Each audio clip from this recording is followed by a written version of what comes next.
Queensville, a small community located in the town of East Gwillimbury, Ontario.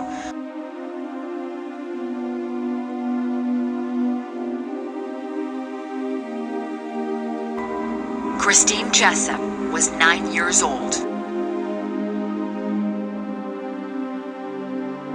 The body of Christine Jessop was found.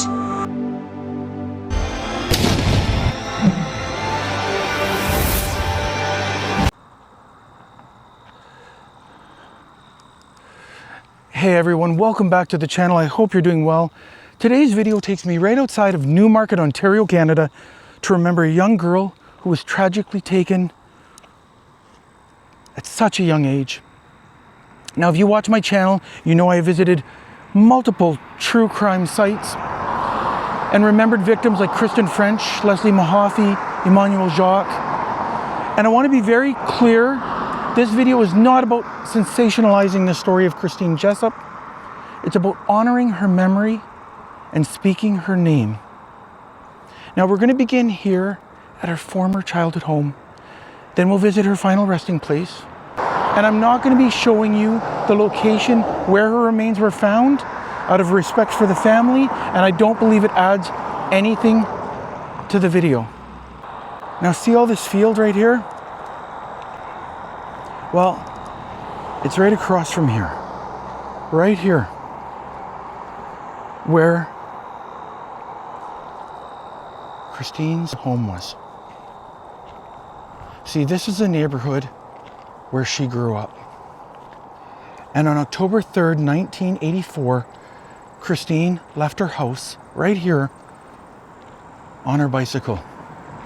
She was planning to meet a friend at the park to watch a baseball game. And tragically, she never made it home.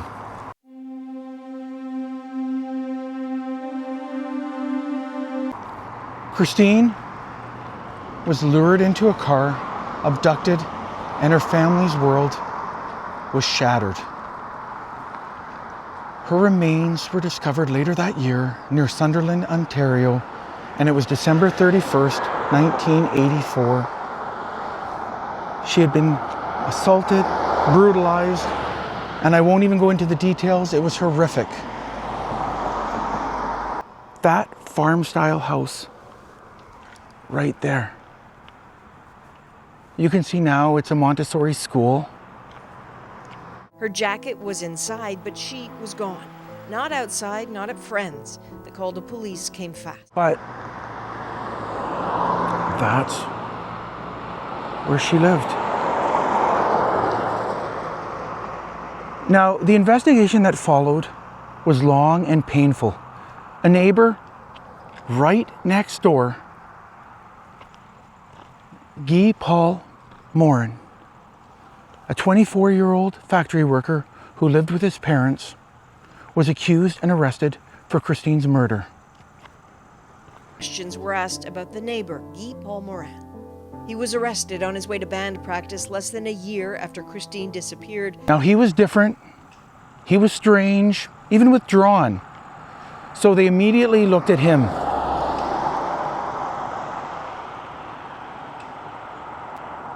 And he was convicted at one point. But years later, DNA evidence proved his innocence. Today's a very good day. Thanks to do it, DNA. I know, I didn't do it. I did not kill Christine Jessop. Now, in 1985, he was charged with the crime. The trial, it took place in 1986.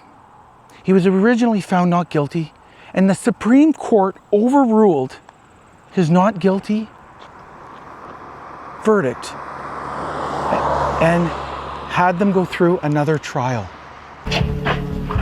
Months later, police charged Jessop's next-door neighbor, 24-year-old Guy Paul Morin, with murder, setting off legal battles that would last a decade. Morin was first acquitted of the crime, but in a second trial in 1992 was found guilty and went to prison.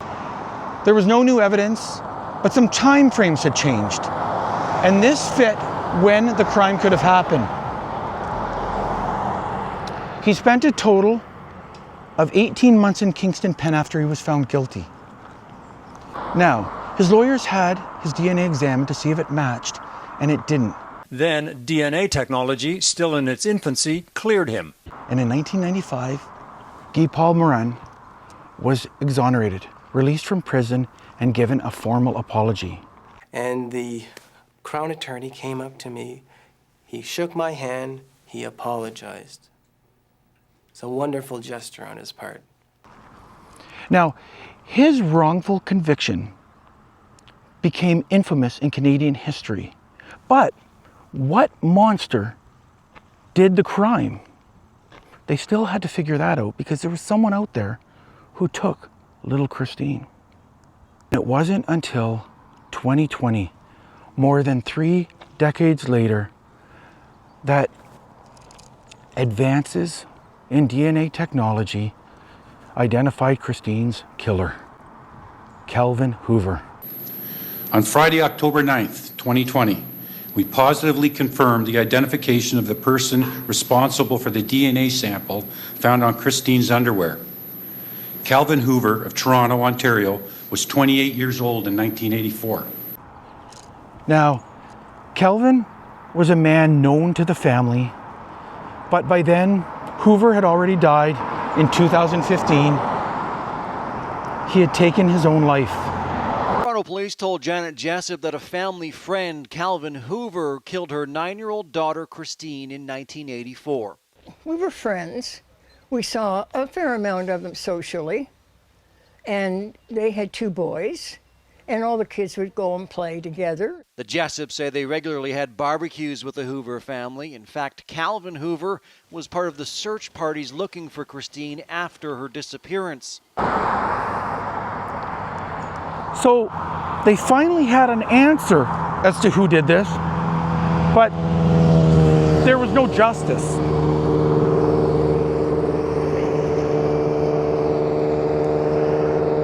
That's it right there. That is the home that little Christine lived at and left from on her bicycle.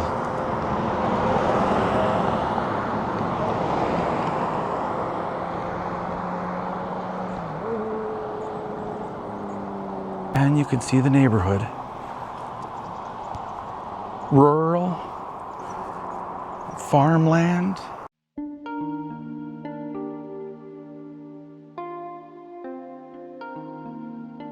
Hundreds of police, citizen volunteers, tracking dogs, and aircraft are involved in the search in heavily wooded areas 30 miles north of Toronto.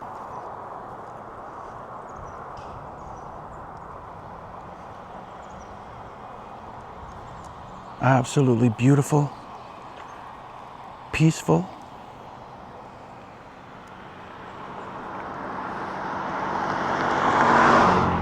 But just tragic how it all unfolded and the little girl lured and taken.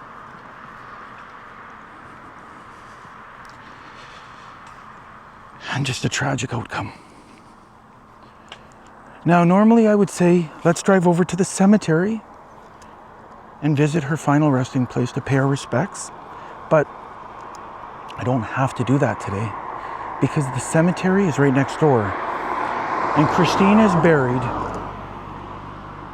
or laid to rest, right behind her house. Right behind her house. So, let's go to her final resting place.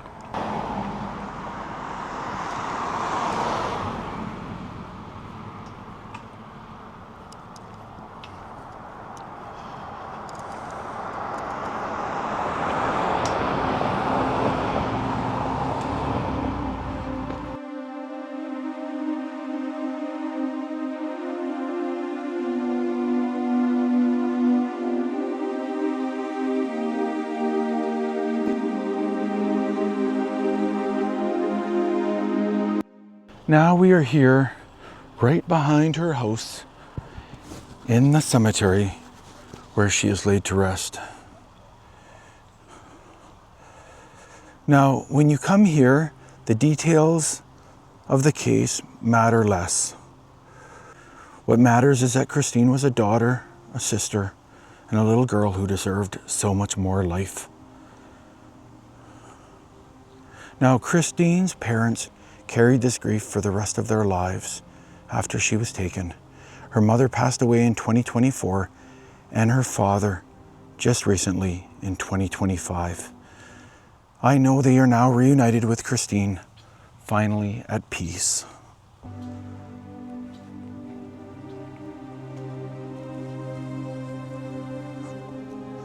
Let's find her resting place.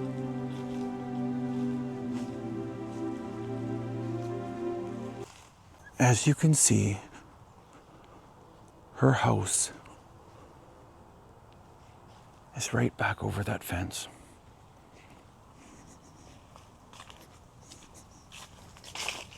But there is the final resting place of little Christine. And you can see it says Jessop, in loving memory of Christine Marion Jessop, November 29th, 1974 to October 3rd, 1984. Dear daughter of Robert and Janet Jessop, sister of Kenneth. Our little girl was taken from our love and care. True her love she always shared. And there's a picture of a dog and an angel. Now, as I do many times when I visit graves, I hope it's okay with the family. I hope it's okay with the family.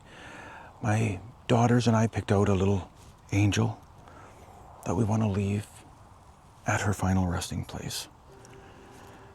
There is a little angel up here, but I'm not going to put it on top. I'll put it right down here. Little angel. But that's the final resting place of little Christine Jessop. Such a heartbreaking case. I'm so glad you guys came with me today to hear about the case of Christine Jessop. Remember her, speak her name. Until our next adventure, it's your friend Chris. Peace.